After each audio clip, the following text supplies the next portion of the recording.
Welcome to GoPo! Think about a roller coaster, clicking slowly to the very top of its first massive hill. It pauses for a moment, silent. It's not moving, but it's brimming with energy. That stored energy, the energy of position, is called gravitational potential energy. We calculate it with a simple formula. The object's mass times the force of gravity times its height. Lift something twice as heavy or twice as high, and you get exactly double the potential energy.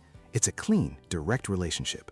But then, the coaster tips over the edge. As it plummets, it swaps that height for speed. Potential energy transforms into kinetic energy, the energy of motion.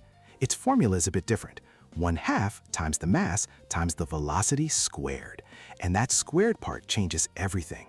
It's why high-speed car crashes are so devastating.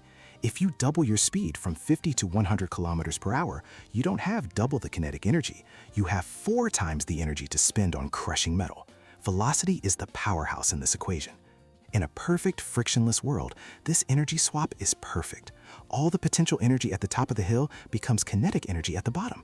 The total amount never changes. It just trades forms in a beautiful mathematical dance. Of course, in our world, a swing eventually stops. That's not because energy is destroyed. It's because friction and air resistance convert that useful motion into heat, warming the air and the hinges. The energy just leaks away.